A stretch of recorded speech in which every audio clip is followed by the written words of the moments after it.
Olá, queridos espectadores. Aqui quem fala é Balta Capital. Isso mesmo, Paulo Baltazar. Eu sou economista de formação. Você já me conhece no mercado financeiro. Já tenho mais de uma década de experiência trabalhando em corretoras e bancos, prestando consultoria. Já fui assessor de investimento, consultor financeiro e agora estou como influenciador. Quem diria que esse momento ia chegar?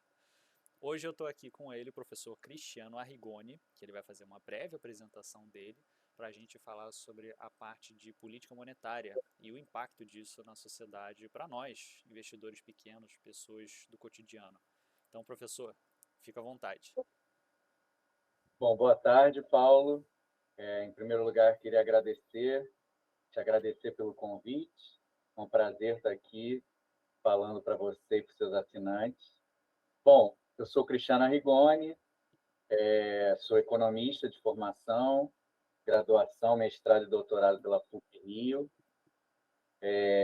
Sou carioca, vivi quase minha vida toda aqui no Rio, a não ser uns 2, 3 anos que eu morei lá em Brasília, trabalhando no Banco Central. Bom, além da parte acadêmica, eu trabalhei no Banco Central, né, de 2003 até mais ou menos 2012, foram 9 anos de Banco Central. Trabalhei lá como analista. Durante, inclusive, a crise do subprime, eu estava lá. E aí eu saí do Banco Central, né, para me dedicar totalmente à carreira acadêmica. E hoje em dia eu sou professor da UERJ e do IBMEC. Maravilha, professor. Em Brasília é muito mais seco aqui do que o Rio de Janeiro, teve essa dificuldade ali de adaptação. Um pouquinho. Mas eu não me dava mal com a secura, não. Não tinha alergia, essas coisas, não. Mas com certeza bem mais seco lá. Sério, nossa, eu tive muito problema quando eu saí do Rio de Janeiro. Eu tô acostumado aqui a essa umidade, para mim É bem. simplesmente não dá certo. Professor, vamos começar aqui com um tema, né, que é uma questão de transição ali, que tá tanto na parte macroeconômica quanto na parte política, que é a questão da independência do Banco Central, né, que aconteceu desde o governo anterior do Bolsonaro. Né. Essa independência formal ela aconteceu em 2021, de fato, né, mas a gente sabe que, mal ou bem, né, por mais que seja uma autarquia, né, esteja inserido ali no sistema financeiro, a gente sabe que depende de nomeações políticas. Então, eu queria começar, na verdade, com um tema um pouco mais leve. Né? O que você sente que essas interferências políticas podem afetar no cotidiano técnico, nessa independência do Banco Central como um todo? Bom, a questão da independência do Banco Central é meio que um ponto pacífico na literatura acadêmica de economia, de política monetária. Né? Tirando aquele pessoal da margem, assim, os caras mais radicais, 99% dos economistas vão concordar que a independência do Banco Central é uma coisa boa para a condução da política monetária, por um motivo simples, né? A política monetária ela é parecida com investimento. O investimento você tem que arcar com o custo hoje para obter o benefício só lá no futuro. A política monetária é parecida. Por exemplo, quando você tem uma inflação alta, você tem que apertar a política monetária, aumentar a taxa de juros hoje, ou seja, você tem que arcar com o custo de combate à inflação hoje, né, por meio de menor produção, menor nível de emprego, para obter o benefício lá na frente, porque como a política monetária opera com defasagens, né, um aumento do juro não afeta a inflação hoje, vai afetar a inflação daqui a 6, 12 meses.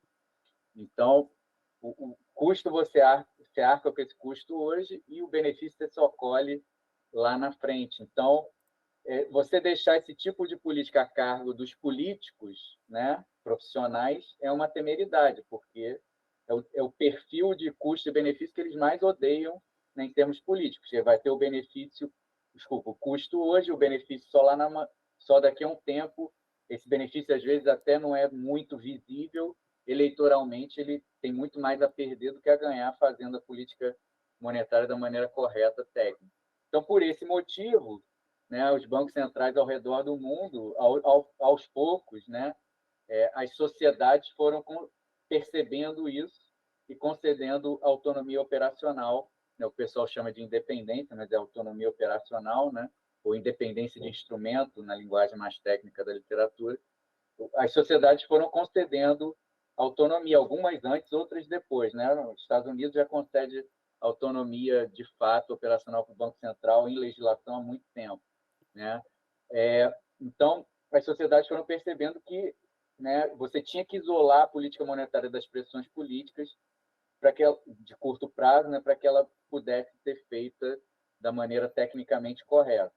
Então, nesse contexto, né, o Brasil chegou atrasado nisso.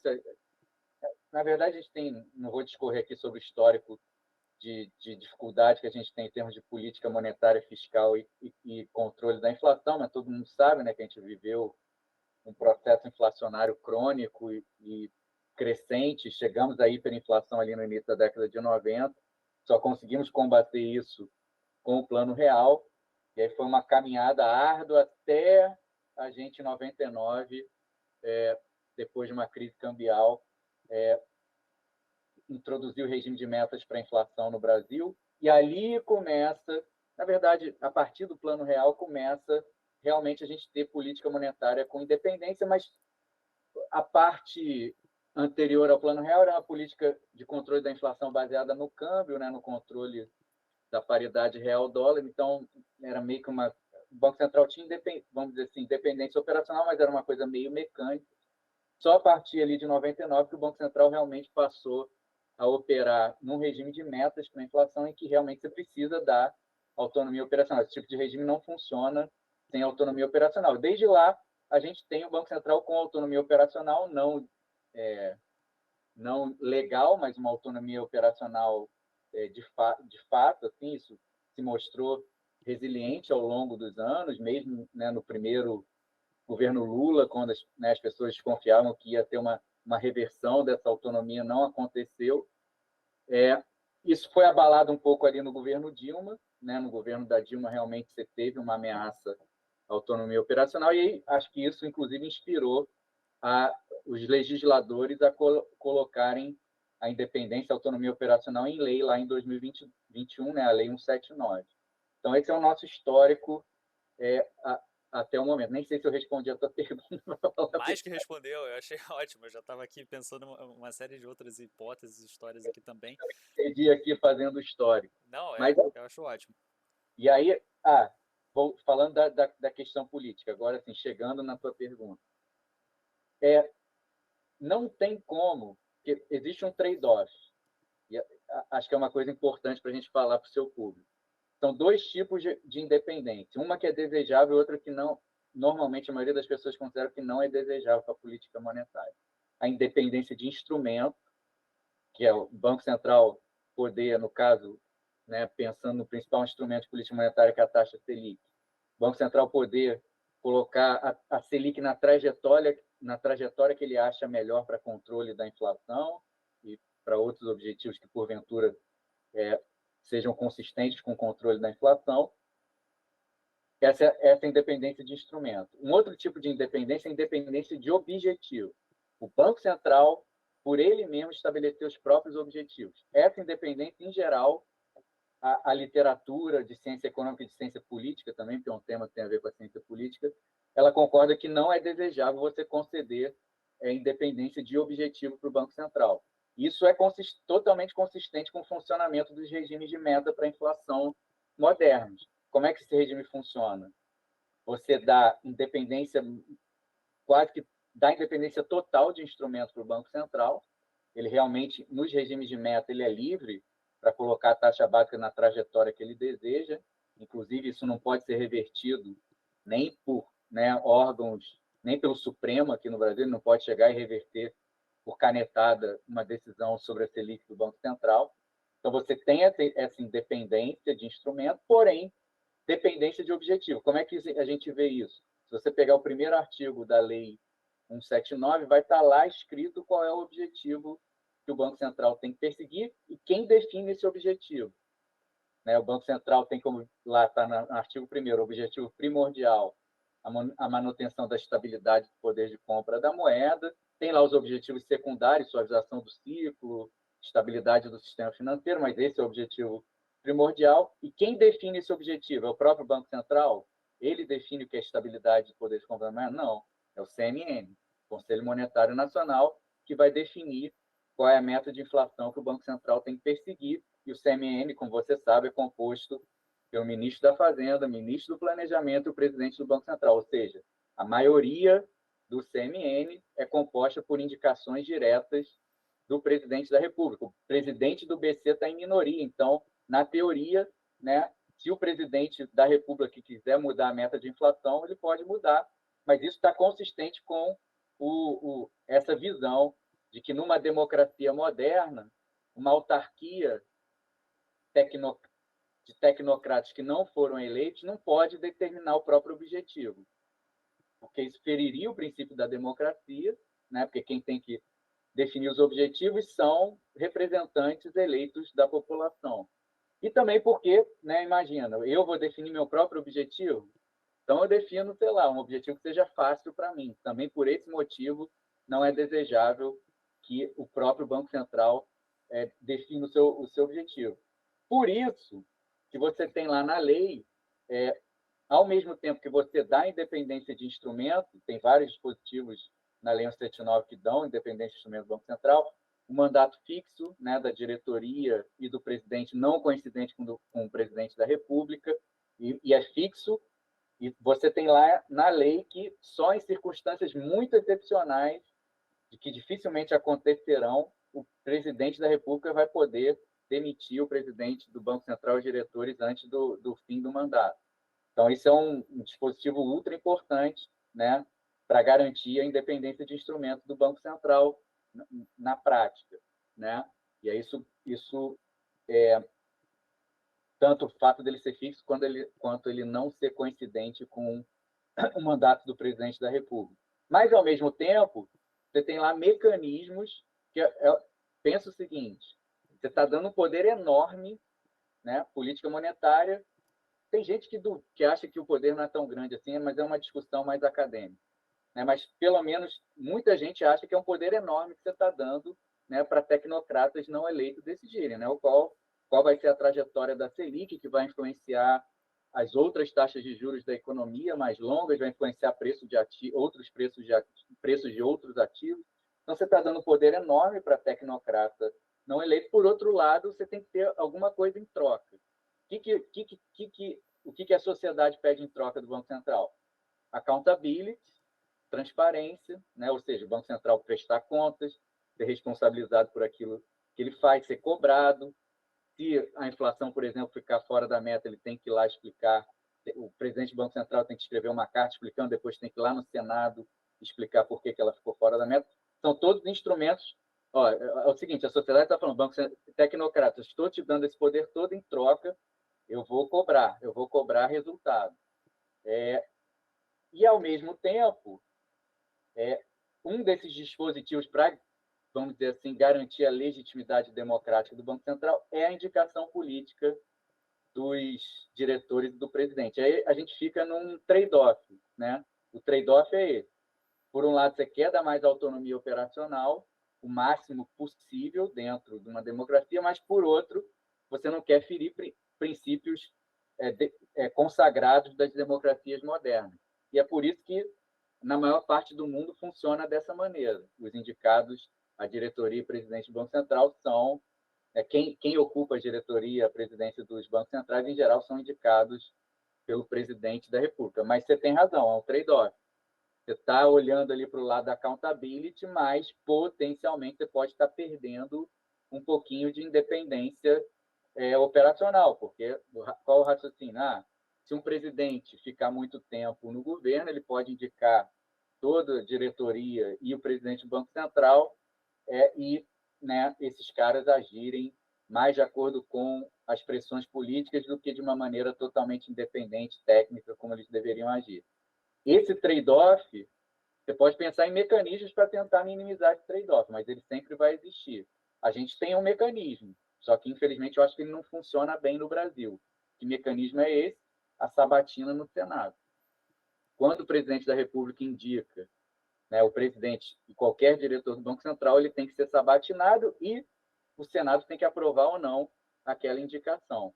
Infelizmente, a impressão que se tem aqui no Brasil é que, né, por questões políticas, qualquer pessoa que seja indicada pelo presidente, a não ser que ele esteja numa situação muito fraca politicamente, mas em condições normais, qualquer pessoa indicada pelo presidente para presidente do Banco Central e para a diretoria, provavelmente vai ser aprovada lá no Senado sem muito escrutínio, né? Sem, óbvio que, em geral, eu nunca vi uma indicação louca assim de diretor e presidente, né? Vai ser um cara ou com experiência de mercado ou com formação em economia, mas a gente sabe, né? A gente que é de economia, a gente sabe que existem diferenças no nível técnico de determinadas formações e experiências, né?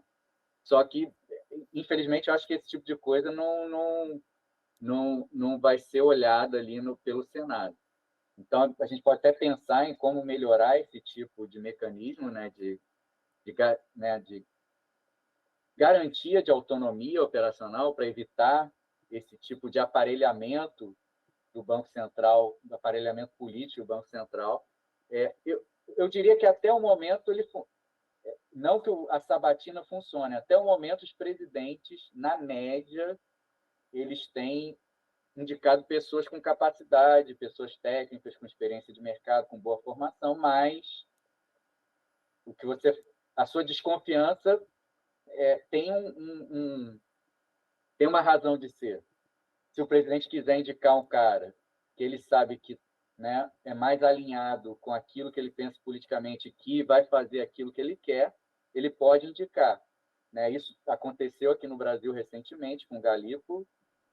O Trump tenta fazer isso lá nos Estados Unidos e faz parte do jogo. Não existe sistema perfeito. E essa ia ser que é justamente, professor, mas, desculpa de interromper, essa ia ser justamente a próxima pergunta que eu ia fazer, né? Mas antes disso, essa questão da indicação política, ela é sempre sincronizada ali na metade do mandato, né? Assim que está na metade do mandato, o presidente ele indica uma nova diretoria, porque isso garantiria de alguma forma esse trade-off, como você falou, esse equilíbrio dos poderes, uma leitura ali de que caso esse presidente venha a mudar, um outro presidente com outro espectro político pegaria literalmente metade desse mandato, dessa indicação, e assim sucessivamente. Isso seria um regime democrático republicano mais aceito no mainstream, por assim dizer. Não seria isso? Sim, isso. E até onde você vê... e antes disso também, professor, aqui, enquanto você estava falando, né, por isso que é bom papo de economista, sempre dá uma ideia lá e já puxa outra coisa. Essa questão do regime de meta de inflação, e agora eu vou fazer uma provocação, na verdade. Até que ponto é um selo de que eu quero vender o meu produto, o Brasil é um produto, eu quero vender um selo de que, olha, a gente é um país aqui em desenvolvimento, classe média, a gente tem meta de inflação, tá? A gente não tem aqui um negócio desordenado. Até que ponto isso é só uma sinalização para outros países desenvolvidos? Até que ponto ela realmente funciona a meta de inflação? Porque o que eu observo ao longo da história, né, pelo menos desde que quando eu comecei a estudar economia, é que a gente tem uma meta e a gente ultrapassa essa meta. Né? Isso é uma forma legal de sinalizar para os países que a gente tem um mínimo de regramento aqui técnico, né, desses instrumentos do Banco Central, ou na prática isso a meta de inflação é algo para inglês ver e não funciona nos países de uma forma geral? Não, acho que a experiência empírica, todas as evidências que a gente tem muitos artigos, né, que testam isso, né? Compara o regime de metas com outras formas de fazer política monetária, porque não é o mundo todo né, que implementa o regime de metas com sistemática de condução de política monetária. E desculpa interromper, professor, isso é uma coisa de país que não é totalmente desenvolvido economicamente? Porque eu não vejo, por exemplo, os Estados Unidos ter uma meta de inflação explícita. Né? Isso é Não, uma coisa de classe média? De país de posso classe média? discorrer sobre isso? Com certeza. Então, os Estados Unidos estão atualmente, desde 2012, eles atuam sob a sistemática do regime de metas de inflação, apesar do mandato dual, né, do mandato duplo. Desde 2012, os Estados Unidos aderiram explicitamente, né, a um regime de metas de inflação Flexible Inflation Target, que eles dizem. Em 2020, essa sistemática passou por uma grande reforma, uma reavaliação, e hoje em dia eles atuam sob o FAIT, Flexible Average Inflation Target. Né? É um regime um pouquinho mais complicado do que o nosso, porque como eles, durante muito tempo, viveram perto do zero lower bound, né, daquele limite inferior a zero para a taxa de juros, né, a taxa de juros e a inflação foi muito baixa. Agora tem esse repique, a gente acaba esquecendo isso, mas até antes da pandemia, os países envolvidos viveram aí um período de taxas de juros extremamente baixas e inflações extremamente baixas também, inclusive em decorrência da crise subprime. Então, em função disso, eles acharam melhor adotar esse FAPE, o Flexible Average, então de média, mas é uma média flexível, que é o seguinte: como é que funciona esse sistema? Se a inflação, por exemplo, a inflação desse ano ficou abaixo da meta lá nos Estados Unidos, o que o Flexible Average permite? Que o Fed deixe a inflação ficar acima da meta durante um tempo nos períodos seguintes, em média, ela fique ali no centro da meta. Só que é um flexible. Por que tem um flexible average? Porque não é uma média, é um regime assimétrico. Se a inflação ficar abaixo, ele pode, no período seguinte, deixá-la acima até que a inflação na média fique ali no centro. Mas o contrário não é verdade. Se a inflação hoje ficar acima da meta, ele não deve deixá-la abaixo da meta nos períodos seguintes.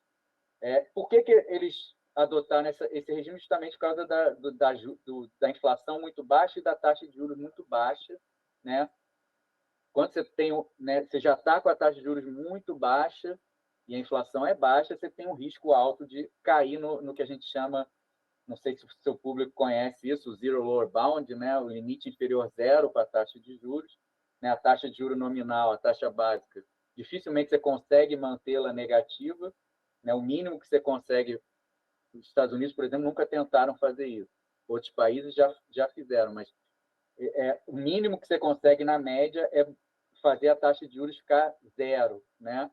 Então, quando você está muito perto, que era o caso, pelo menos antes da pandemia para os Estados Unidos, quando você está muito perto daquele limite, a política monetária vai perder força. Você só pode abaixar um pouquinho a taxa de juros.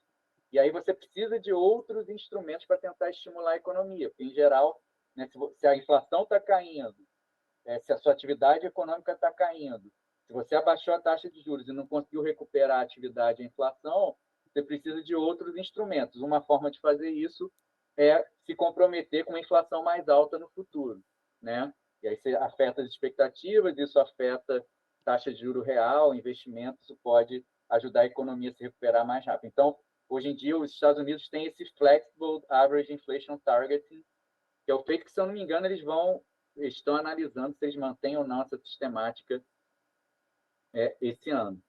Mas voltando à sua pergunta, existe uma evidência empírica consistente, robusta, de que regimes de meta realmente auxiliam países a terem um desempenho macroeconômico melhor, principalmente os emergentes.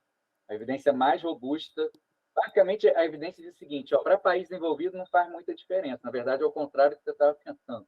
Para país envolvido, ter ou não ter meta de inflação, os que têm e os que não têm, mais ou menos, têm desempenhos macroeconômicos controlando por outras variáveis, né? Eles têm desempenho macroeconômico similar. Ter regime de metas não faz tanta diferença para um país desenvolvido. Para país emergente, não. Tem vários artigos encontrando evidências que sugerem que países emergentes que adotam regime de metas têm desempenho macro significativamente melhor do que os que não adotam regime de metas. Tem inflação em média mais baixa, sem precisar abrir mão de crescimento, ou seja, inflação mais baixa com crescimento igual, né, do PIB. E também economias muito menos voláteis, menor variabilidade, tanto do crescimento do produto quanto da inflação. Então, na minha opinião, assim, pela leitura que eu tenho da literatura sobre esse tema, não é para inglês ver, tá? O regime de metas. Aí eu não vou ficar discorrendo aqui por quê, mas porque controla a expectativa melhor, tem uma âncora, né, tem uma âncora nominal, né, aquilo que você está falando, por que a gente precisa, né, para demonstrar isso para o investidor estrangeiro? Não é só para o investidor estrangeiro, é para o público doméstico também, né? Você precisa de um Banco Central de alguma forma comprometido com o controle da inflação para controlar as expectativas e o Banco Central realmente conseguir controlar a inflação. Porque o nome do jogo em política monetária é expectativa, tá? expectativa é o que mais importa. Não estou falando que é a única coisa que importa, mas é o que mais importa para você conseguir controlar a inflação. E o método do regime de metas se mostrou razoavelmente eficaz em conseguir controlar as expectativas. Lógico, como você mesmo observou, é muito frequente a inflação ficar acima da meta no Brasil, em países emergentes geral, é verdade. Mas não tem uma tendência, se você olhar o gráfico, não tem uma tendência a ela ficar sempre acima da meta. Ela fica, depois volta na direção da meta, né, conforme a economia sofre choque, mas existe uma certa simetria que você tem razão. Ela tende a ficar mais acima da meta, ela tende a ficar acima da meta com mais frequência do que abaixo da meta. Isso é verdade. Mas ela sempre tende a retornar à meta, né? Não sei se os seus assinantes vão gostar do jargão econômico, mas como a gente é economista, a inflação é estacionária aqui, né? Ela tende a voltar para a meta. Depois que ela sobe, ela não tende a divergir para sempre. E os regimes de meta para economias emergentes são particularmente importantes para ancorar essas expectativas, né? O que a gente chama de âncora nominal. E, professor, jargão econômico é o que a gente busca aqui, então fica à vontade sempre de passar esse economês. O público gosta de entender melhor essa técnica, ainda mais, né, com a didática ali sua, você explicando sobre isso. Mas de que serve também essa questão da nomeação, né, por questão de inclinação política? O que você sente que pode ter mudado, professor, nessa transição do Campos Neto com o Galípolo, em relação a essa questão do instrumento do Banco Central, ou do desempenho dessas expectativas dos agentes, do governo, etc. Então, essa é uma questão interessante, né? Porque o Galípolo realmente tem um histórico de formação. Você pegar a formação dele é heterodoxa, né? É o que a gente chama aqui de heterodoxia econômica, né? Uns economistas que não acreditam nos modelos tradicionais e na forma tradicional de fazer política monetária. Porém, ele como diretor, se você olhar lá o desempenho, as votações dele como diretor, e uma vez que ele assumiu a presidência do Banco Central, ele, né, parece que a atitude dele está muito mais consistente com o ortodoxo do que com quem ainda acredita na heterodoxia. É só especulação aqui. A minha hipótese, uma hipótese totalmente especulativa, é que ele viu na prática que o buraco é mais embaixo. Na hora de fazer política monetária real, ele viu que aquilo lá que ele pregava como acadêmico ou como, né, participante do mercado, que ele foi economista de banco também, não funcionava na prática. Ele viu lá o que funciona na prática, ele viu que, né, o que funciona na prática está muito mais associado ao pensamento ortodoxo do que ao heterodoxo. Mas é uma especulação minha, tá? Mas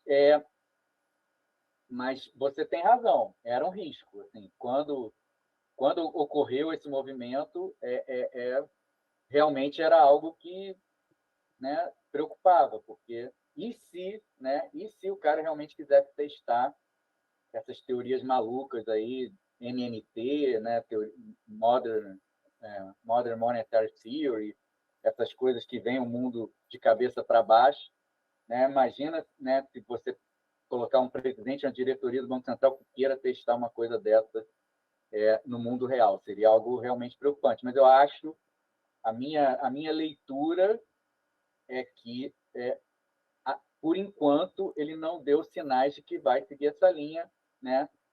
Tanto que, né, a política monetária, depois que o Campos Neto saiu, o Galípolo assumiu, né? Ele aumentou a Selic várias vezes, está mantendo a Selic em 15% já há um tempo, e parece que está seguindo um manual ortodoxo de condução da política monetária, ainda bem.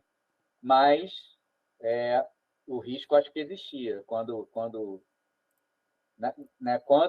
O Lula colocou o Galípolo como diretor, né, como futuro presidente do Banco Central, realmente acho que o mercado ficou um pouco preocupado.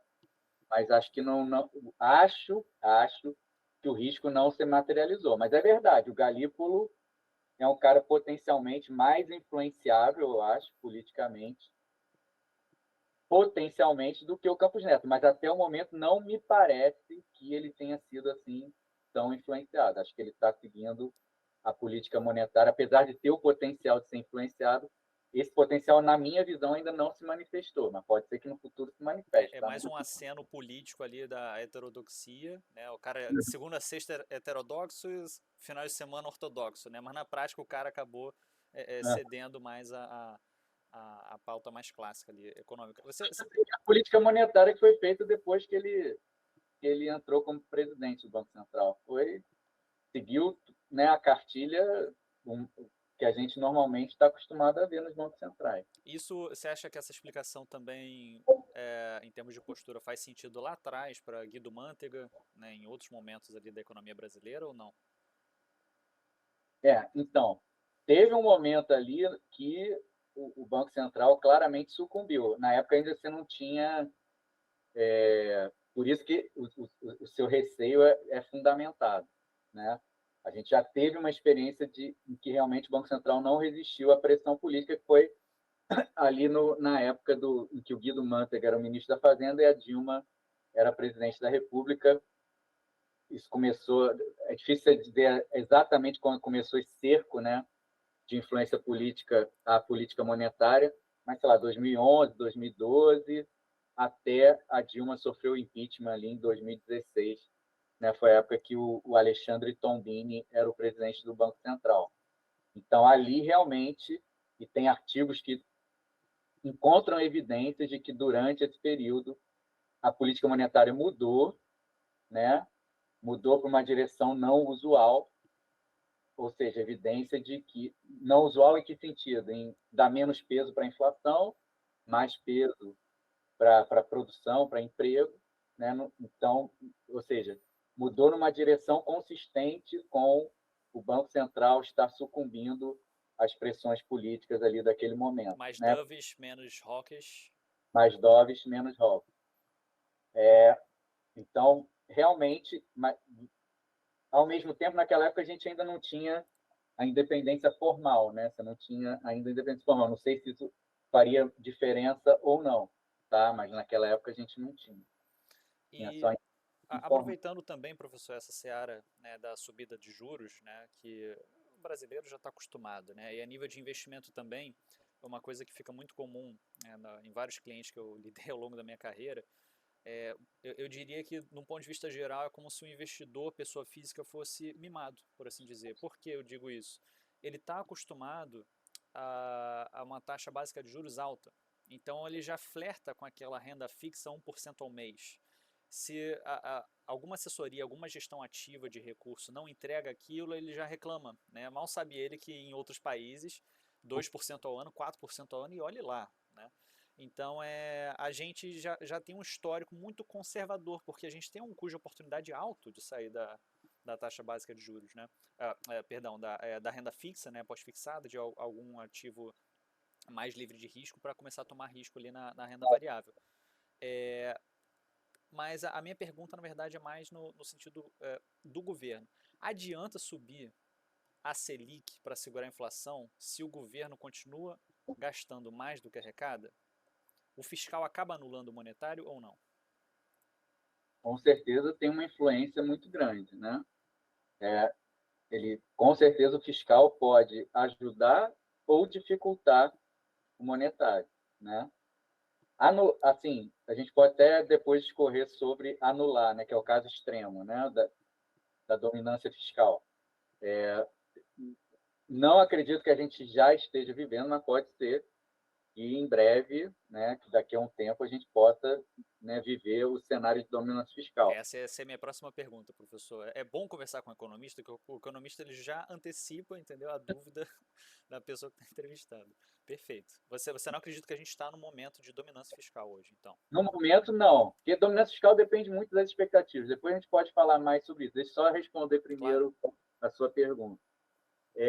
O, Então, eu acho que, com certeza, a política fiscal está atrapalhando muito a política monetária em controlar a inflação, né, nos últimos 3 anos. Isso aí não tem dúvida. Né? O fiscal está com o pé no acelerador máximo. Né? Você tem várias políticas de estímulo que tornam a tarefa da política monetária de controlar a inflação muito mais difícil, porque vai na direção contrária, né, do que tem que ser feito. Então, a gente realmente está com esse problema, né, um problema de sinalização de sustentabilidade da dívida pública, que afeta as expectativas, afeta o comportamento das pessoas, afeta a inflação. Então, não acho ainda que o Banco Central esteja enxugando o gelo no momento, né, que a sua pergunta foi nessa direção, Sim. mas com certeza a nossa taxa de juros está muito mais alta do que ela poderia estar por conta do fiscal. Essa é a questão. Mesmo que o fiscal não anule, quando ele atrapalha, onde se manifesta o fiscal atrapalhando? Se manifesta em vários lugares, mas um dos lugares, uma das variáveis em que o peso do fiscal se manifesta é justamente na taxa de juros, né? Na taxa básica de juros necessária para controlar a inflação. Então, quando você tem um fiscal descontrolado, expansionista, pressionando a atividade econômica, gerando dúvidas sobre sustentabilidade fiscal, não tenha dúvida, o Banco Central vai ter que manter a taxa de juros mais alta do que ele deveria para controlar o mesmo nível de inflação, né? Uma mesma inflação, o Banco Central vai ter que colocar uma taxa de juros mais alta. Eu acho que ainda funciona, a gente ainda não está em dominância fiscal. Acho que por quê? Dominância fiscal entra quando as expectativas dos agentes mudam totalmente. Depende das expectativas. Lembra que eu falei? Política monetária e expectativa é fundamental para você entender como ela funciona. Eu acho que os agentes no Brasil dão alguma probabilidade para o cenário de dominância fiscal, mas eles ainda acham que o fiscal vai ser resolvido em algum momento. Em algum momento, como sempre acontece aqui no Brasil, né? Quando acho que o Marcelo Mello até falou isso com você na entrevista anterior. Quando a gente está na beira do precipício, a gente vai lá e faz a reforma para, né, tentar tirar a gente desse precipício, né?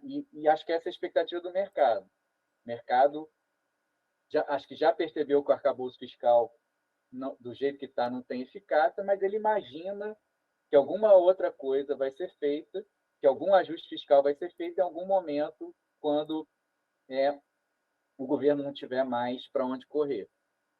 E então, enquanto as pessoas estiverem dando uma probabilidade baixa para o evento de dominância fiscal, uma probabilidade alta para a manutenção, vamos dizer assim, do cenário de dominância monetária, a política monetária continua funcionando para controlar a inflação. Se isso se inverter, aí a gente pode entrar num cenário de dominância fiscal em que o mundo funciona de uma maneira totalmente diferente do que a gente está acostumado, o mundo econômico, né? Mas eu acho perigoso a gente achar que está em dominância fiscal, é sempre perigoso, ainda mais quando você vai conversar isso com um heterodoxo, né? Porque aí ele vai dizer, ó, viu? Se você aumentar o juro, vai aumentar a inflação, não vai diminuir a inflação. Acho que a gente ainda não está, não vejo sinais de que a gente esteja nessa situação. Acho que a gente ainda está no mundo em que as coisas funcionam de maneira normal. Aumenta o juros, vai diminuir, né? Vai diminuir a atividade econômica, isso vai a gente até já está com sinais disso na atividade econômica, e isso vai, de alguma maneira, controlar a inflação. Por quê? Porque nos dados a gente vê que isso está, né? Se você olhar os dados, a inflação está mais resiliente, por causa, inclusive, do fiscal, mas ela está caindo, né? Ela veio caindo conforme os juros foi sendo aumentado, com aquele lag que a gente conhece, aquela defasagem, mas ela vem caindo. Então, não há evidência de que a gente esteja em dominância fiscal no momento, mas isso pode inverter dependendo das expectativas dos agentes em relação a se o governo vai resolver esse troço ou não, né? E o custo da rolagem de dívida com essa Selic alta, né? Porque a gente vai exponencializando ali e aumentando, né, essa dívida ao longo do tempo. Ela está num patamar ainda controlável, ela pode vir a se tornar insustentável. Não, no momento ela não está no patamar. Se você olhar a trajetória da dívida, ela está explosiva, né? Os caras do PT vão dizer que não. Uhum. O argumento é muito engraçado. Eu li agora o Melo, lá, o cara que está sendo indicado, que é da Secretaria. Não, o Marcelo Melo. Não é Marcelo Mello, que fica bem claro, ele não está concorrendo à política. Até porque esse cara eu vou criticar um pouco. Esse cara que é da Secretaria da Fazenda, ele está sendo cogitado para ser diretor do Banco Central, ele deu um argumento, como ele está na Fazenda, ele está falando de dívida, né, publicamente, ele deu um argumento muito curioso para dizer que a situação não está tão ruim. Não, não, ó, a nossa dívida está crescente, a dívida PIB está crescente, mas ó, é menos do que o mercado esperava, então a gente está bem. É realmente um argumento fantástico. Obviamente que esse argumento não sustenta, né? O que interessa é se a trajetória da dívida é sustentável ou não, não se a dívida veio acima ou abaixo do que o mercado esperava. Né? Ele só está mostrando que o mercado esperava um cenário ainda pior Ainda do que pior, como se isso credibilizasse, né? se verificou, continua sendo ruim, entendeu? Então a gente está numa trajetória. O que é uma trajetória insustentável? Se a gente mantiver o que está acontecendo hoje, né, com a taxa de juros que a gente tem, com o crescimento potencial que a gente tem, com o nosso estoque inicial de dívida, essa dívida PIB, né, para deixar claro para o público aí que assiste o podcast, a dívida PIB ela vai continuar crescendo sem parar. Obviamente, é uma situação fiscalmente insustentável. Né? Então, a gente tem que fazer um ajuste fiscal. Esse ajuste fiscal é inevitável. E não dá para negociar muito em termos de timing, não. A gente já negociou tudo que a gente podia negociar em termos de timing desse ajuste fiscal. Né? A dívida PIB foi de 70%, um pouco acima de 70%. No início do Lula, já está em 78% do PIB. E a gente não consegue vislumbrar com esse arcabouço fiscal que o governo vai conseguir realizar o superávit primário necessário para estabilizar essa dívida. Nós, economistas, fazemos essa continha, é uma continha matemática. Qual o superávit em relação ao PIB necessário para estabilizar a dívida PIB no Brasil? A gente está muito longe desse número. O pessoal faz essa conta, 2, 2,5%, 3% do PIB. Né? Não quer dizer que a gente precise virar do que a gente tem agora para 2,5%, mas o que a gente tem que fazer? Sinalizar que em algum momento a gente vai chegar no 2,5%, no 2% do PIB para estabilizar essa dívida PIB. A gente não tem esse sinal. Por quê? Porque o nosso déficit primário, nós temos um déficit primário, né? Não é um déficit primário crescente, mas é um déficit primário que não há um sinal de que esse déficit primário vai virar um superávit. Quando os economistas fazem a conta, beleza. Com esse arcabouço fiscal, do jeito que a política fiscal está sendo conduzida no Brasil, em algum momento a gente vai gerar o superávit primário para estabilizar a dívida PIB? A resposta dos economistas fazendo essa conta é não. Então, alguma coisa tem que mudar para a gente conseguir fazer essa transição aí de um déficit primário que a gente tem hoje, não é um déficit primário, mas é um déficit primário, né? A gente não está incluindo os juros na conta. A gente tem que sair desse déficit primário, não me lembro de cabeça que 0,2%, 0,8% do PIB, para um superávit de 2%, 2,5% do PIB. É coisa para caramba. Né? Ninguém exige que isso seja imediato. Seria loucura você fazer isso de um ano para o outro. Mas o que o mercado quer? Que o governo sinalize que, ano a ano, ele vai chegar lá. Né? Que ele mostre disposição em fazer. Que ele só vai conseguir fazer isso com reforma fiscal. Não tem como você... Né? A situação fiscal brasileira chegou num limite que você precisa fazer reforma fiscal, novas reformas fiscais, para conseguir chegar nesse 2%, 2,5% do PIB. Então, o mercado quer esse sinal. Essas reformas fiscais não precisam ser repentinas, né? Elas podem ser suaves, né? Você pode ter uma transição aí de um regime fiscal para o outro, né? Você pode ter um schedule aí de quanto tempo você vai de um déficit de 0,2% do PIB para 2%, 2,5% de superávit. Você pode ter essa transição suave, mas você precisa sinalizar que essa transição vai ser feita. Isso é com reforma fiscal, com você mudar a legislação brasileira, várias partes da legislação, principalmente relacionada a gasto, para que o governo brasileiro seja capaz de, aos poucos, obviamente também não pode ser passo de tartaruga, não, tá? Claro, Não pode ser de 0 para 2,5, mas também não pode ser de 0 para 0,1 no ano que vem, 0,2. Aí também ninguém vai acreditar, né? Tem que ser, né? Esse ajuste fiscal, apesar de gradual, tem um limite para esse grau de gradualismo aí desse ajuste fiscal. E aí a gente está nessa. Enquanto isso não acontecer, que você está numa trajetória explosiva, o que acontece? Os juros ficam mais altos, a inflação fica mais difícil de ser controlada, com juros mais altos você torna o controle fiscal ainda mais difícil, você entra numa encruzilhada, num ciclo vicioso. É que dói Né? politicamente, né, professor, fazer esse tipo de mudança, né? Tão melhor ali, né, para talvez uma questão de reeleição, né, do governo, estratégia. Então Sim, é, ninguém, ainda mais o governo atual, né? O governo do PT tem essa visão de que não se pode cortar gasto, que gasto do governo é essencial, uma visão que academicamente está fundamentada lá nos keynesianos, keynesianos. nos pós-keynesianos, né, chamados pós-keynesianos, né, que eles acham que, né, pleno emprego só pode ser conseguido com gasto do governo alto sempre, o governo, né, com a política fiscal ativa para manter a demanda agregada alta, porque se isso não acontecer, o produto ficaria sempre abaixo do potencial. Né? Essa é a visão deles. Estou falando da justificativa acadêmica. Né? Os políticos querem, não é por isso. Né? Eles só usam os pós-keynesianos como justificativa técnica porque eles estão fazendo. Mas o que eles querem é o que você falou, né?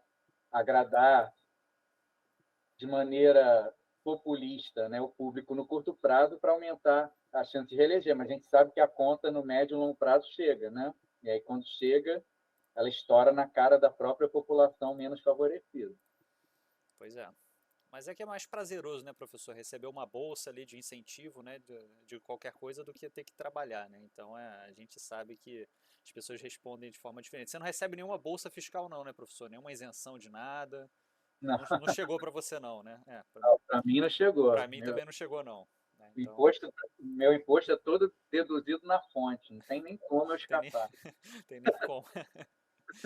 Mas vamos lá, professor, mudando um pouco o tópico ali, né, mudando a geografia, essa transição do Powell para o Kevin Warsh. Espero que eu Uhum. tenha comentado aqui o sobrenome dele corretamente. O ponto de vista ali, né, de postura, né, que a gente tanto discorreu aqui em relação a essa troca, né, de poder de indicação ali, né, política para um cargo mais técnico, tanto o Powell quanto o Kevin, eles têm um ponto de vista mais hawkish. Por que, dessa troca agora no meio do game ali para o Trump, se os dois a priori teriam uma postura ali mais austera? Eu vou ser um pouco especulativo aqui na resposta, tá? E talvez um pouco, talvez excessivamente crítico em relação ao Trump, né? Que não é um dos meus políticos favoritos. Então tem um viés aí. Como é que funciona a cabeça do Trump? Ele quer colocar alguém que ele acha que pode que ele pode influenciar, né? Porque ele está insatisfeito com o nível de juros, né, da economia americana atual. Ele acha que essa taxa de juros poderia estar muito mais baixa do que ela está no momento, né? Ele está pensando nos ganhos políticos, né, na taxa mais baixa, incentivar investimento, emprego, crescimento econômico, etc.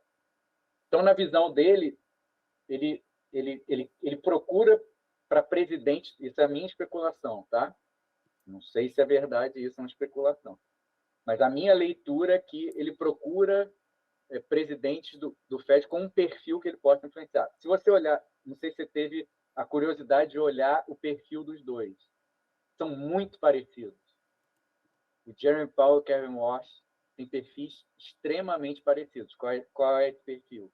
Não são economistas, não têm nenhuma formação em economia, são formados em direito e têm uma carreira no setor público, uma carreira longa no setor público. É muito parecido mesmo. A diferença é que quem indicou o Powell... Por que eu estou falando? Porque o Powell foi indicado pelo Trump também, no primeiro mandato. A única diferença entre os dois é que quando o Trump indicou o Powell estava no Fed. E o Washington, se eu não me engano, o Washington, no momento, né, já saiu do Fed há um tempão, tá, né, foi para outras áreas, acho que dentro do próprio governo, mas não está mais no Fed. Ele trabalhou, ele foi diretor do Fed, né, que seria um diretor de Banco Central aqui no Brasil, durante 8 anos, se eu não me engano. Tá? Então, são pessoas... Por que eu estou falando isso? Porque, na visão do Trump, são pessoas mais fáceis para ele influenciar. Por que ele vai colocar um economista lá com conhecimento técnico?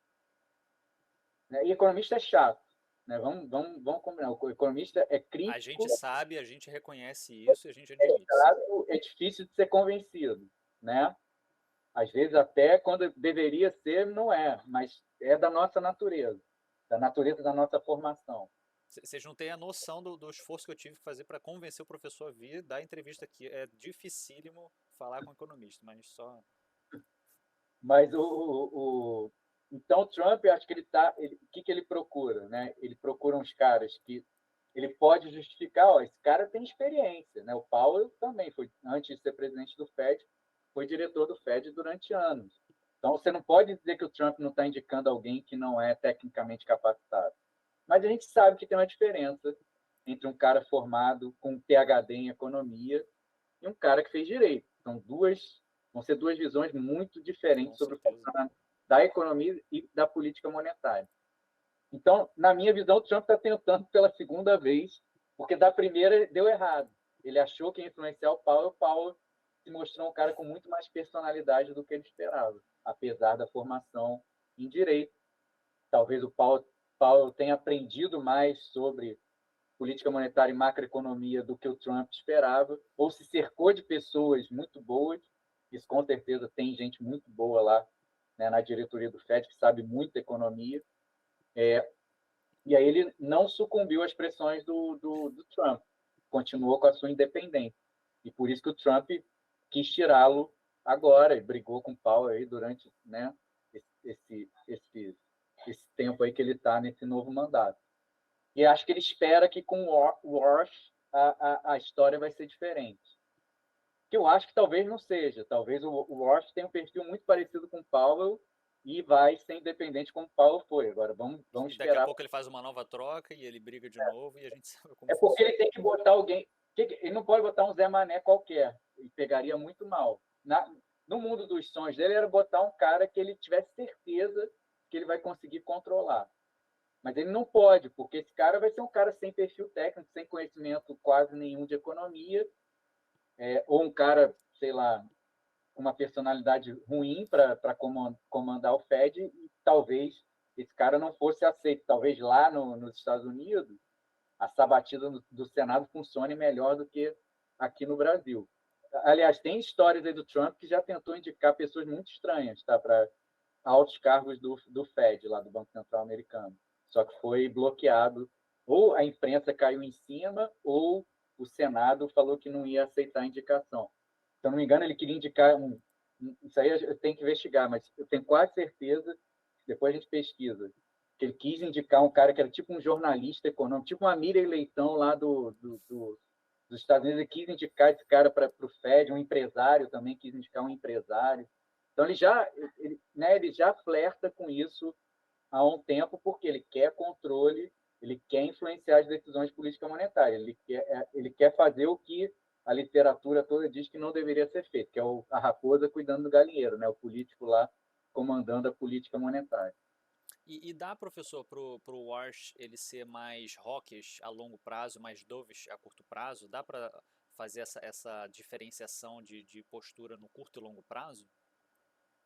Depende se as condições vão permitir, né? Se realmente ele conseguir ser mais dovish e não perder o controle da inflação e das expectativas, isso aí funciona.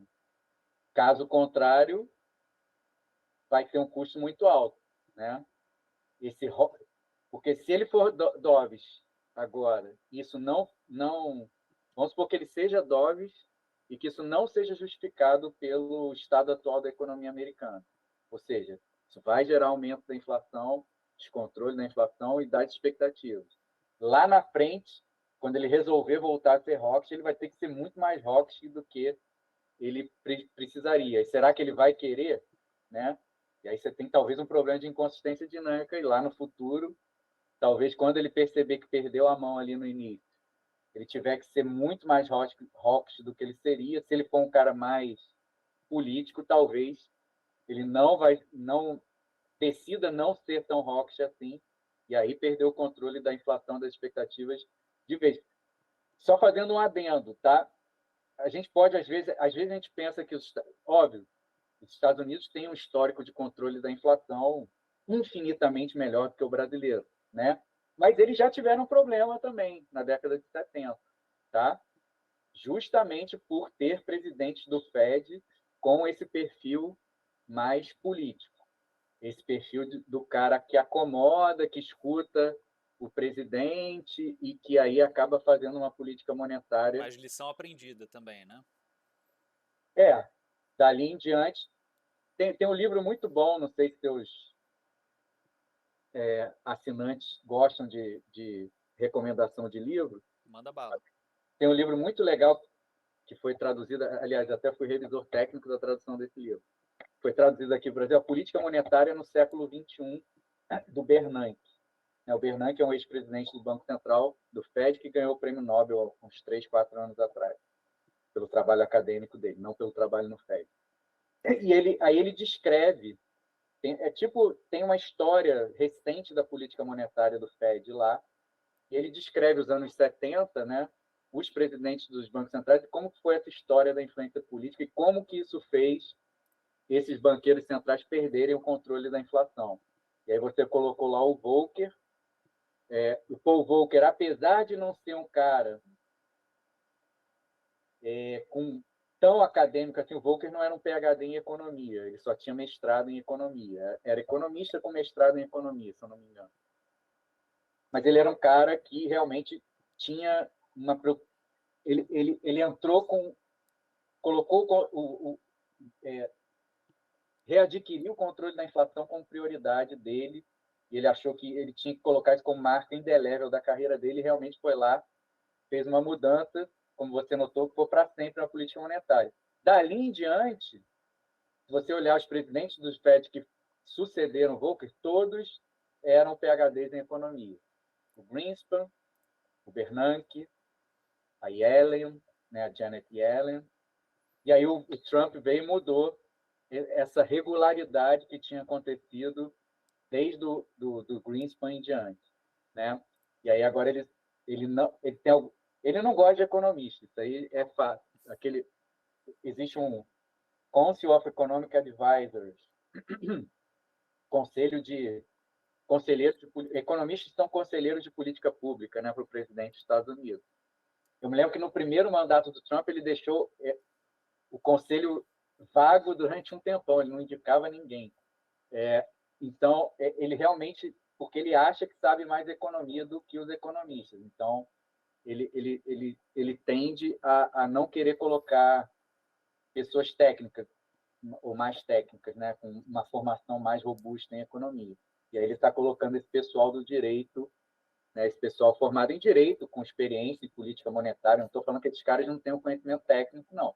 Mas a gente sabe que o A gente nível sabe é que é diferente também, né, professor? E aí, então, essa é a história. Acho que vamos ver o que vai acontecer com o Kevin Warsh. Se ele vai, quão independente ele vai ser na condição da política em relação ao Trump.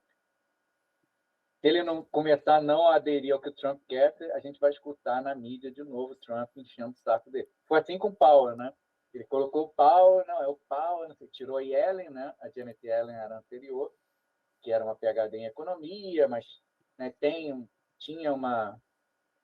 Ela realmente tem uma aderência política mais à esquerda, lá, os democratas, ele tirou, e aí botou Powell achando que ia conseguir influenciá-lo. E o Powell realmente teve uma postura que surpreendeu pelo menos ao Trump. É, Vamos ver se vai surpreendê-lo ou não. vamos fazer as nossas apostas ali por quanto tempo vai durar, né? Por enquanto ele é a estrela do time, então... você não acha que ele também está pregando esse corte de juros já numa forma dele acenar positivamente ali pro Trump? Ó, eu estou fazendo aqui aquilo que você espera de mim, né? Tipo, ó, me deixa aqui no status ainda como seu garoto ali nota 10. Você acha que isso é um aceno ali para ele? Porque o que eu sinto aqui, professor, meros mortais aqui, pessoas físicas, sardinha pequena ali dentro da bolsa brasileira, é um xadrez, é uma teoria dos jogos constantes, é um dualismo ali entre um agrado versus eu ser técnico o tempo todo. E é difícil você calcular esse trade-off a todo momento, né? Com o Trump tem que ser. Acho que esse efeito é exacerbado, né, com o Trump. O cara, para ser indicado, ele tem que sinalizar. Talvez o Paulo tenha feito isso, né? mas chegou na hora e mudou. Falou, você me indicou, agora já era, porque eu tenho estabilidade, né? Tenho independência lá, a Constituição me garante que você não vai poder me demitir, agora eu vou fazer... Tem esse problema, né? Dentro desse jogo, desse tabuleiro, assim como o Ross pode sinalizar que vai fazer o que o Trump quer e chegar na hora não fazer, e o Trump fica meio de mãos atadas. Óbvio que ele vai ficar enchendo o saco e procurando jeitos de se livrar do cara caso ele não faça aquilo que ele quer, mas aquilo que ele queira. Mas é muito difícil. Você viu que o Trump não conseguiu. Ele tentou fazer de tudo para tirar o Powell. E dentro desse jogo estratégico que você está falando, o que o Trump fez agora? Não sei se você acompanhou isso. Ele lançou uma investigação sobre uma reforma que foi feita no prédio do Fed. Uma investigação que pode, né, gerar, por exemplo, um julgamento lá para o Powell no final, uma indictment, né? O Powell pode ter que prestar contas, pode ser que ele seja processado por conta dessa investigação. Qual uma possível leitura disso? O Trump sinalizando para o Walsh, porque isso não tem nada a ver mais com o Powell. O Powell está saindo. Ele não fez isso agora, porque foi há pouco tempo que ele fez isso. Olha o que eu sou capaz de fazer, né? Exatamente. Walsh, se você brincar comigo, fizer a mesma coisa que o Powell fez, olha o que eu vou fazer contigo. Só que, de repente, eu vou fazer isso contigo, né? Talvez eu faça não só isso, faça num timing anterior, mais cedo, e talvez, né, com alguma coisa mais grave ainda do que eu estou fazendo agora.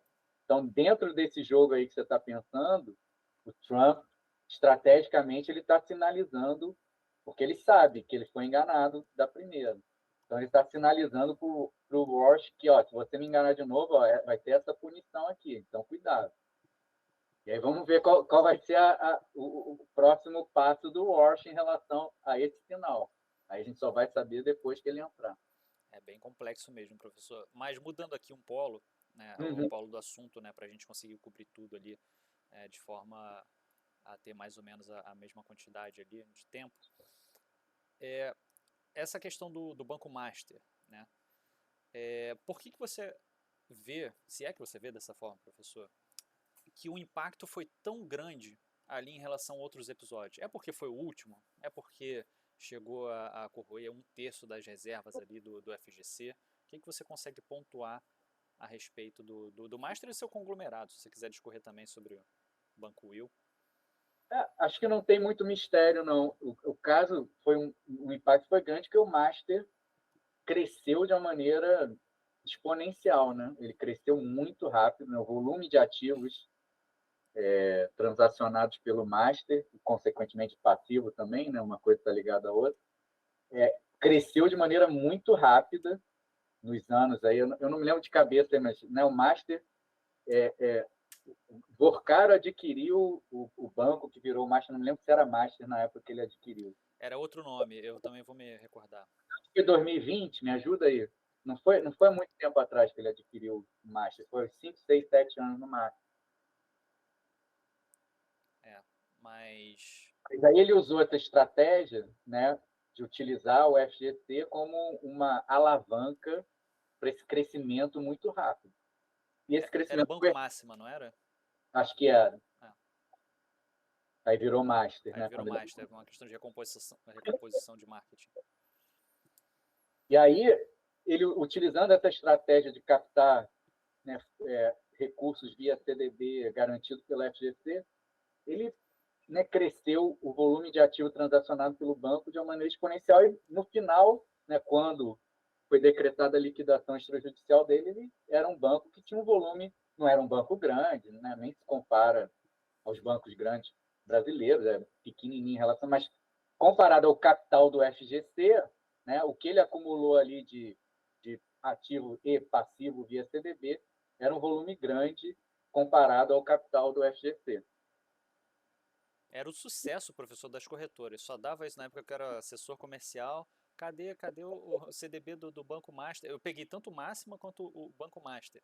E é engraçado que os clientes eles têm muito aquele lance do não, mas eu não conheço, nunca ouvi falar nessa financeira. Qual que é o rating? Né? Aí já pega um Moody's, já pega ali a nota, é duplo A, legal, bacana. Mas se você entregar uma taxa ali violentamente acima da média, que foi o que aconteceu historicamente, né, isso é sabido pelo público, né, isso é aberto, as pessoas simplesmente ignoravam esse fato. E é um banco que continuou sem rating, direto. E ninguém questionava. Por quê? Porque entregava essa questão dos juros, né? Então o cliente pequeno fica seduzido, né, a isso. E a provocação também que eu faço é até que ponto o FGC, ele realmente é claro, ele assegura ali o investidor, a pessoa física, a pessoa jurídica, mas até que ponto também é meio que uma bandeira verde ali para, pode alavancar, pode aumentar esse passivo aí, pode emitir CDB, 150% do CDI, bem acima da média de mercado. Não é meio que também uma permissão para um campo verde, é um campo aberto para esse tipo de coisa se instaurar? Sim, com certeza. Isso já está totalmente mapeado aí pela teoria, evidência que quando você estabelece um seguro, depósito, você tem dois objetivos: proteger o pequeno depositante e evitar corrida bancária.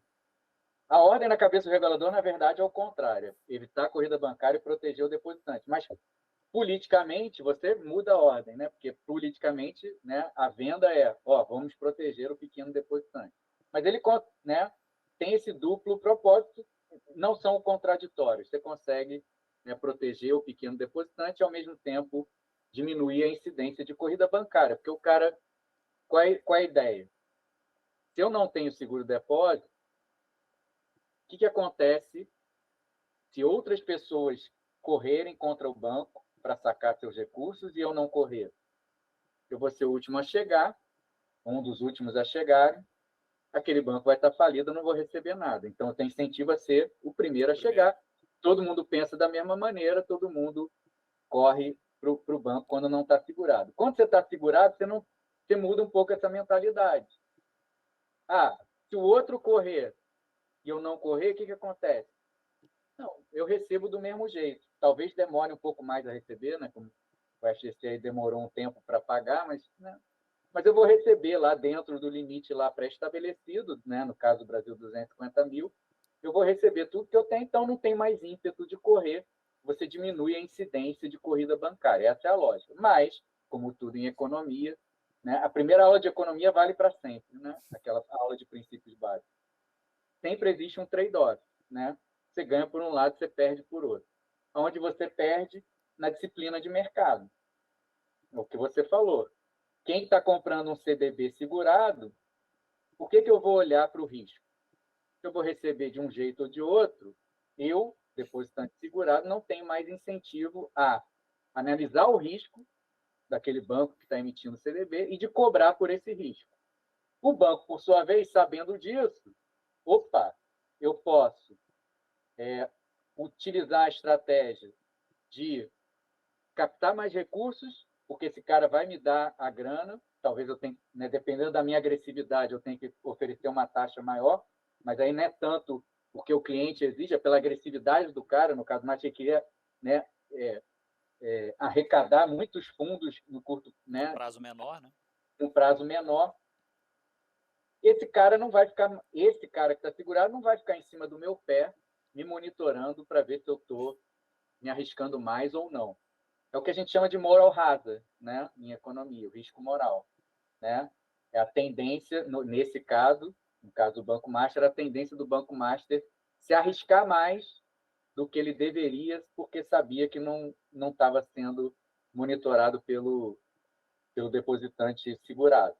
Tá? Então, esse trade-off então você tem que equilibrar isso, né?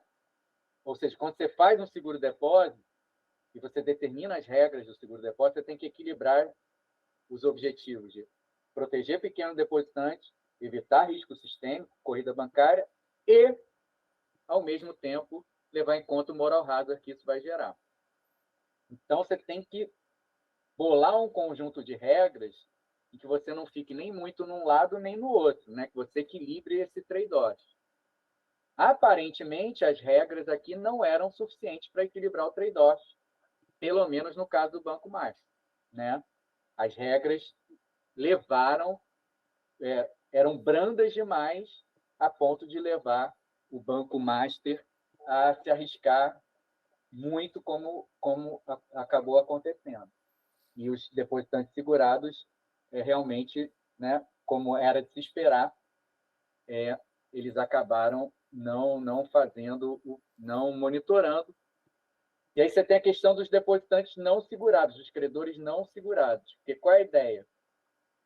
As pessoas já sabem disso, né? Os economistas, os reguladores, todo mundo sabe disso. Todo mundo sabe que o seguro-depósito tem esse problema. Todo mundo sabe que você tem que ajustar as regras para tentar chegar num meio termo. Existiam essas regras no Brasil, elas foram sendo construídas, às vezes até, né, ao longo do tempo, a partir do momento que o FGC foi constituído, lá em 1995, essas regras foram sendo aprimoradas. Então, por exemplo, você tinha, a partir de um determinado momento, o CMN lá colocou uma regra em que todo CDB segurado que os bancos emitissem, eles tinham que emitir uma determinada quantidade de CDB ou de outros títulos não segurados. Qual era a ideia? Ao mesmo tempo que ele está tomando recurso de depositante segurado que não vai monitorar, você está obrigando ele a tomar recurso de credor não segurado que vai monitorar, que vai ter incentivo para monitorar. Infelizmente, isso não deu certo no caso do Banco Mais. Ele pegava recurso de segurado e de não segurado, e os não segurados não monitoravam, davam de, né? Você deve ter acompanhado o escândalo aí dos fundos de previdência de vários estados, né? Gestores, desculpa se eu vou me exceder aqui, Fique à no mínimo vontade. irresponsáveis, né? Que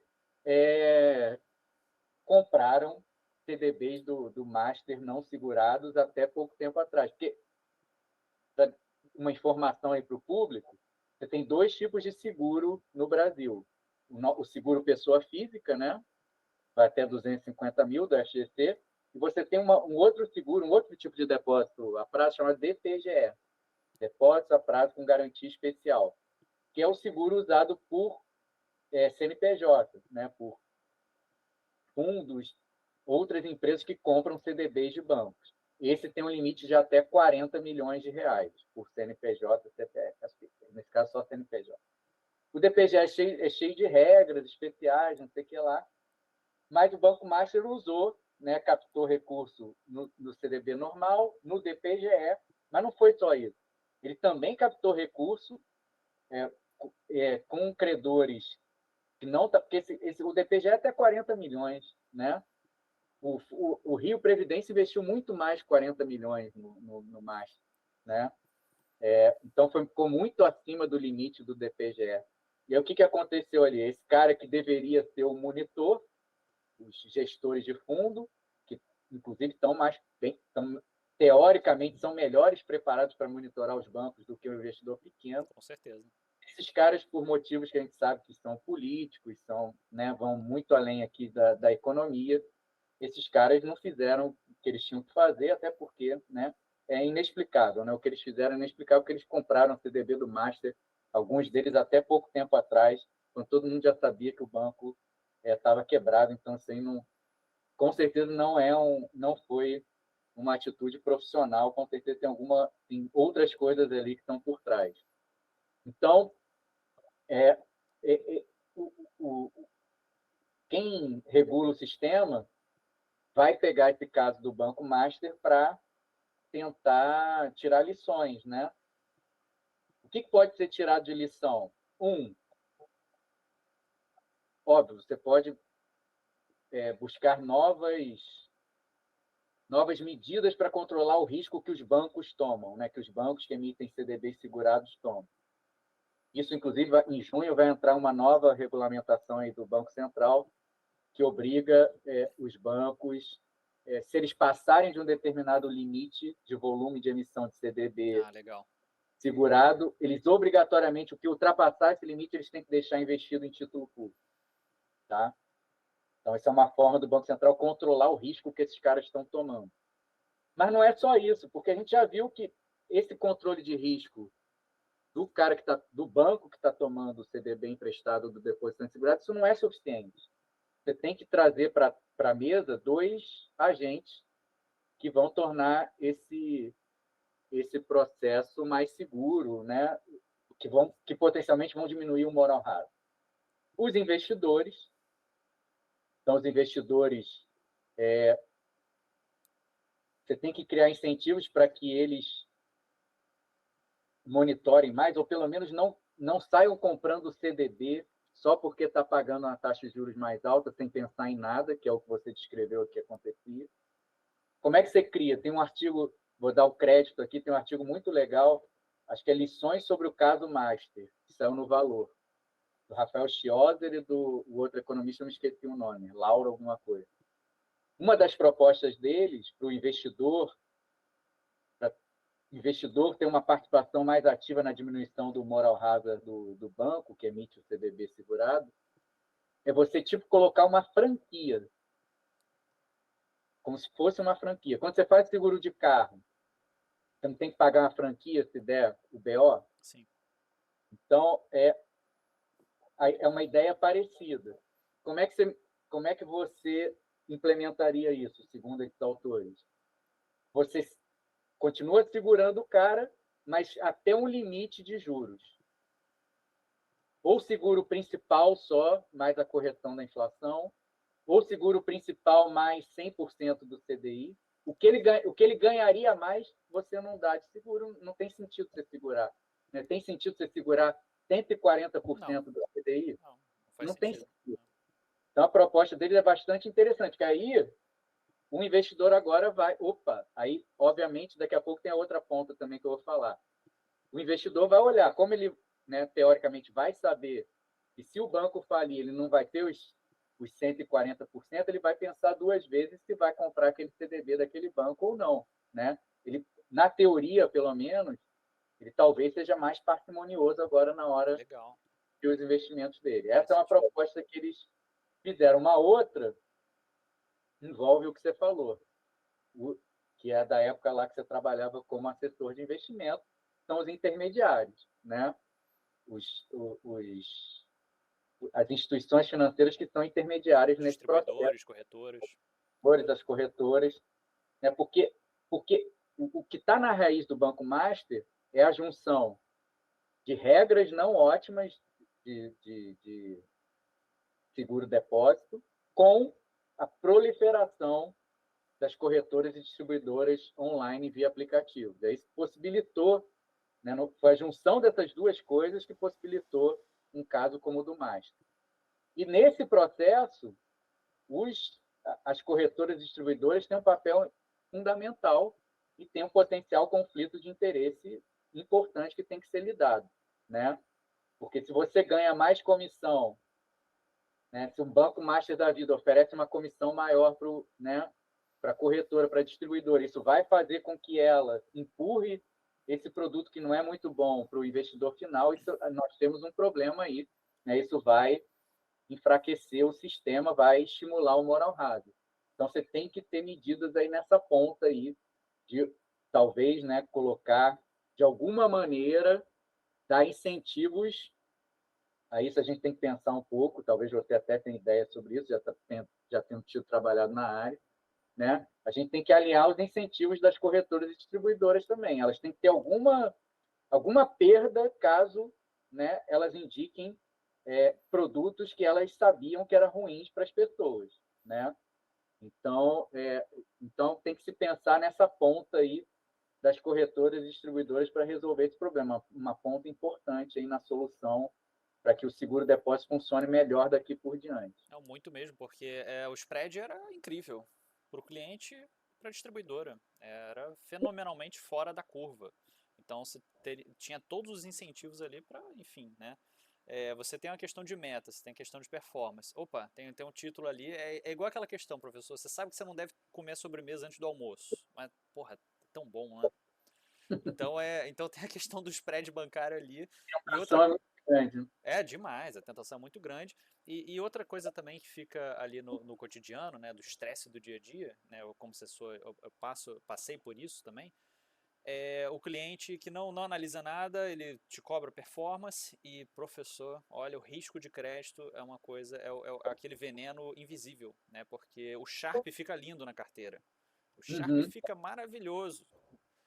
Fica aquela linhazinha reta ali, você fica acima da performance, entrega mais que 100% de CDI, porra, é tudo que eu queria, entendeu? Vai se materializar lá na frente. Só que o cliente não sabe. Tá na métrica, não está na Não métrica, está não na está. métrica, entendeu? O cliente ele está acostumado à dor de cabeça, a dor de cabeça ali da bolsa, caiu o Petrobras, caiu o Vale, caiu a ação, risco de crédito é invisível, né? Então o cliente ele flerta muito com esse FDIC, esse CDB ali mais agressivo, né?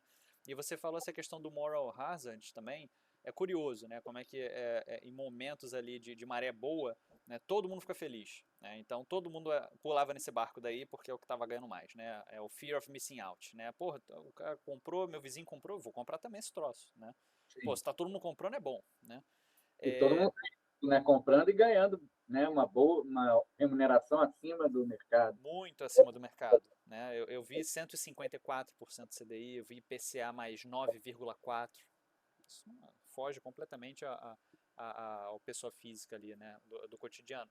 Mas é curioso como é que depois que eclode uma crise como essa, e vem na sequência ali a questão do Banco Will, que era do mesmo conglomerado ali, do Master, é, vem um backlash muito grande, professor.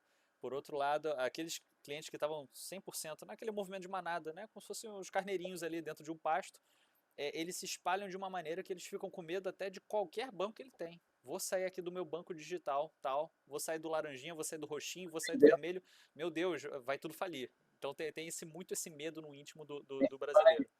Pânico. É, um pânico é aquele efeito dominó. E já para encerrar, professor, como que se dá essa questão ali da revitalização, né, da recapitalização do FGC após um choque desse dali de estoque de capitais? É legal. O FGC tem regras, né? Dentro do estatuto do FGC tem regras lá em que em eventos em que o FGC perde uma proporção significativa do capital dele, você pode acionar determinados mecanismos para recompor o capital. Basicamente, pelo que eu li, são dois mecanismos. Antecipação de contribuição até 5 anos. Então, o FGC pode pedir uma antecipação da contribuição. Né? Porque o FGC, como é que funciona? Os bancos captam recurso, um pedaço desse recurso do CDB lá que a pessoa comprou, ele não vai poder usar tudo. Né? Um pedaço ele vai deixar depositado no FGC, que vai administrar esses recursos, só vai investir em ativos ultra seguros, ultra líquidos. Então, quando o FGC perde capital, uma das medidas é essa, antecipar essas contribuições até 5 anos. Então, você traz a valor presente todas as contribuições que os caras fariam, eu não sei exatamente como eles fazem essa conta, mas deve ter um jeito lá. Algum desconto que eles dão? Tem que ter uma previsão, né, do quanto que ele vai captar também, mas o fato é que, não sei se é baseado no que ele capta hoje, mas não sei. Você antecipa, talvez seja baseado no que ele capta hoje. Você antecipa 5 anos dessa contribuição e aí recompõe o fundo. A outra opção, a segunda, é cobrar uma sobretaxa, aumentar a taxa de contribuição durante um tempo para recompor o capital. Do ponto de vista financeiro, melhor é a segunda opção.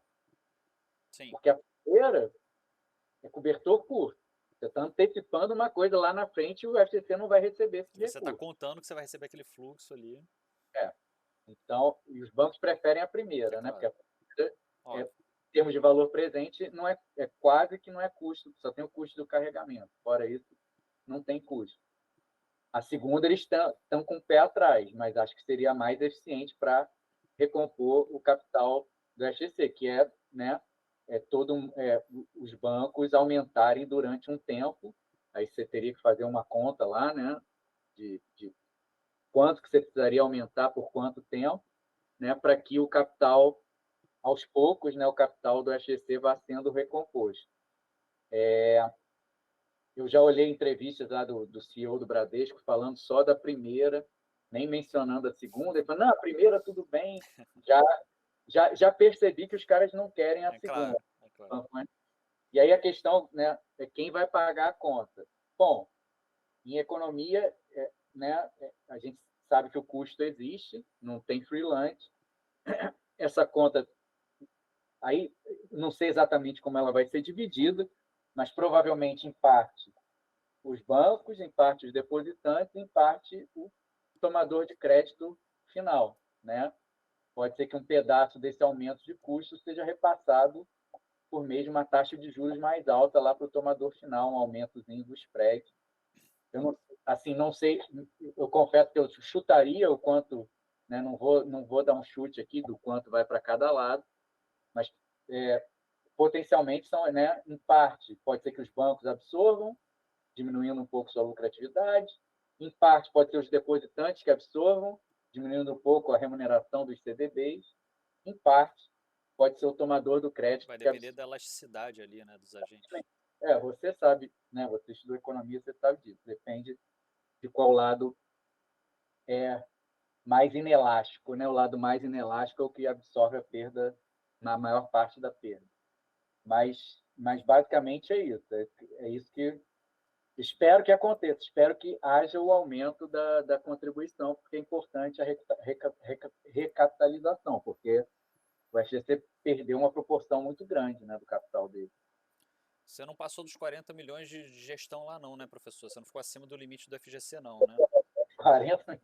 Não, né? Ah, não, que bom. Tá, só para ter certeza aqui de que a gente está dentro do limite do FGC. A próxima vez que você vê o seu porteiro pedindo a caixinha de Natal lá em outubro e novembro, não estranhe, tá, gente? Isso daí já é o próprio reflexo ali dessa antecipação ali que a gente já vê de forma recorrente aqui na economia. Professor, você acredita que isso possa mudar o perfil ali do investidor final após um choque como esse? Ou a gente tem memória curta? Boa pergunta. A tua pergunta já me deixou na dúvida também. Que bom, então, Acho sinal de que é uma que boa pergunta mesmo. no curto prazo, acho que você mesmo observou, né? Uma mudança de comportamento lá Demais. dos caras querendo vender tudo que era CDB depois que deu problema com o marketing. No curto prazo, com certeza, mas eu concordo com você que a memória é curta, pode ser que, né, depois de um tempo de calmaria, as pessoas se esqueçam, né? O próximo caso não vai ser um master, vai ser um banco totalmente diferente, ou talvez não seja banco, você falou aí de FDIC, né? Pode ser um FDIC, pode ser, né, uma instituição não bancária. No caso, não tem a ver com seguro, porque não é segurado, mas pode ter problema, né? Pode ter, né? As pessoas podem se arriscar demais também investindo em FDIC, como elas se arriscaram demais investindo no Banco Master. Então, acho que, assim, a minha esperança é que as regras, né? Porque é aquilo, com a experiência a gente aprende, né? Então, acho que as regras a gente tem que pensar, esse artigo lá do pessoal da FGV é um ponto de partida interessante para a gente pensar sobre isso, mas eu acho que as regras têm que ser alteradas, acho que os legisladores, né, reguladores, supervisores têm que pensar na mudança de regra com o que a gente aprendeu sobre o Banco Master, e eu espero que isso limite esse tipo de comportamento no futuro. Eu acho que, né, ele vai é da natureza humana, na verdade. Esse tipo de Sim. comportamento é da natureza humana. Você tem que moldar os incentivos para limitar ao máximo esse tipo de comportamento, sabendo que volta e meia ele vai voltar, né? Mas se você, né, tiver um bom conjunto de regras, talvez você não gere problemas tão graves quanto foi a quebra do Banco Master, quanto foi outros episódios aí de crise financeira ao redor da história. E para finalizar, professor, você acredita que o FGC mais defende o investidor individual ou ao sistema econômico como um todo? Se é que ele tem essa ordem de prioridade. É aquilo que eu falei, né? Ele tem essa dupla função, né? O FGC, proteger o pequeno depositante. Essa é a primeira. Você olhar lá né, no Estatuto da FGC, isso vai ser o principal, porque politicamente é a defesa mais forte, né, da existência da FGC, proteger o pequeno depositante. Mas a segunda, ao proteger o pequeno depositante, você limita a corrida bancária e, teoricamente, esse lado traz uma estabilidade financeira maior. Por outro, como a economia é complicada, né, você pode piorar o moral hazard, pode ser que o seguro-depósito liquidamente nem gere mais estabilidade. Aliás, essa é uma discussão interessante na literatura, sobre se o seguro-depósito traz mais ou menos estabilidade do sistema financeiro. Tem papers que encontram evidências, não é um assunto bem estabelecido. Alguns papers encontram evidência que a presença de seguro-depósito diminui a estabilidade financeira, ou seja, traz mais instabilidade, mas tem outros papers que acham o contrário, que o seguro-depósito traz mais estabilidade. Qual é a justificativa desses outros? Né? Porque, pelo que a gente discutiu aqui, né, é meio que você não sabe, né, se vai para um lado ou para o outro. A justificativa desse paper, que encontra que seguro-depósito traz mais estabilidade, foi aplicado para a União Europeia, então também é só para país com instituição avançada. Ele diz o seguinte: o seguro-depósito deixa claro quem não é segurado. Ao deixar claro quem não é segurado, esse cara vai exercer mais monitoramento, você vai ter melhor disciplina de mercado. Mas esse paper que eu estou falando é da União Europeia, só usou os países da União Europeia. O outro, que é do Banco Mundial, encontrou evidência que, na média, o seguro-depósito diminui a estabilidade, pegou um conjunto muito mais amplo de países, ele encontra exatamente algo que conversa com esse outro paper. Onde é mais provável do seguro-depósito piorar a situação da estabilidade financeira?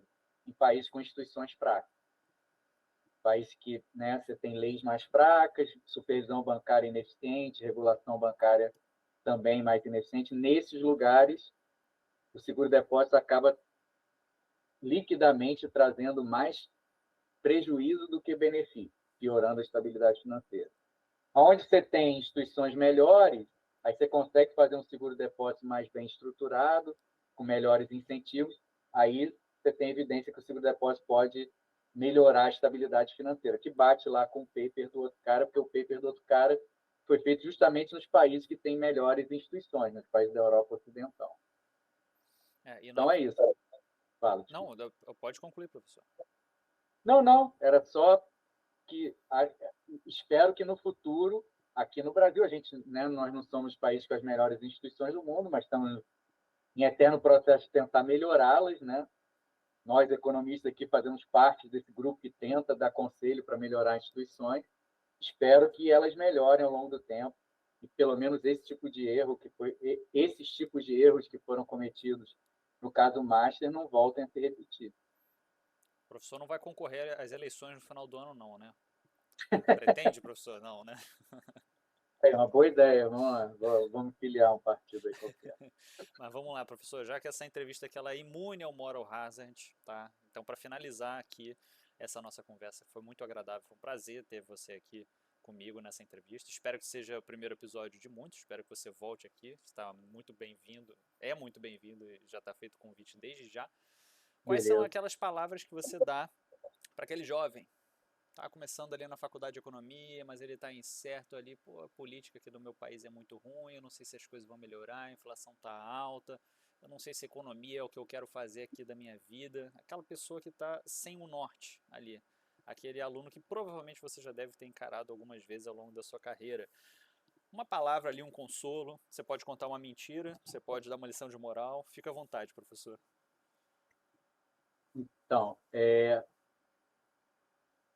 primeira coisa que eu falaria para ele é esquecer aquilo que você não controla, né? Boa. Aquilo que você não controla, por definição, você não controla, então você não deve se preocupar com isso. A gente controla tão pouca coisa, né, na nossa vida. A neurociência, aliás, tem evidências que a gente controla muito menos do que a gente imagina. Então a gente tem que focar naquilo que a gente, né, efetivamente controla. O que a gente controla? O que eu vou estudar, o quanto que eu vou estudar, né? O quanto que eu vou me dedicar ao meu estágio, o quanto eu vou me dedicar à busca por um bom estágio, né? O quanto que eu vou me esforçar para obter o maior TR possível, né? O quanto eu vou, né? Esse tipo de coisa que a gente tem que pelo menos tentar controlar, é o mais próximo daquilo que a gente consegue controlar. A inflação, as instituições do país, isso aí você não controla, pode ser que no futuro você até consiga influenciar essas coisas, mas no momento você não controla, então esquece, né? Então foca nessas coisas e foca no autoconhecimento, né? Acho que o autoconhecimento é fundamental para essa pessoa que está perdida. Ela tem que buscar uma reflexão interna para tentar se conhecer, para saber o que eu quero fazer da minha vida.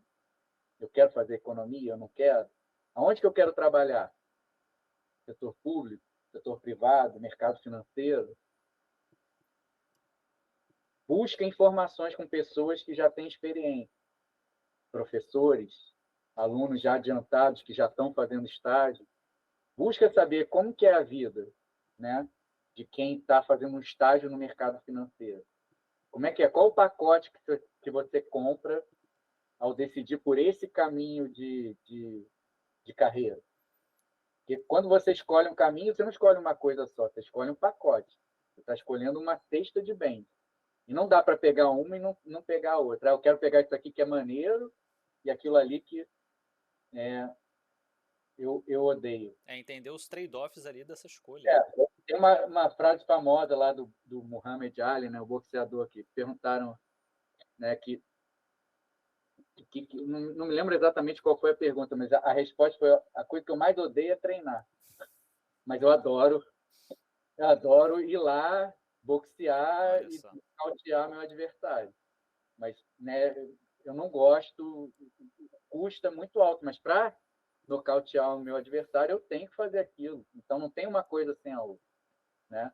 Então, quando você opta por uma determinada trajetória de carreira, você está comprando aquele pacote todo.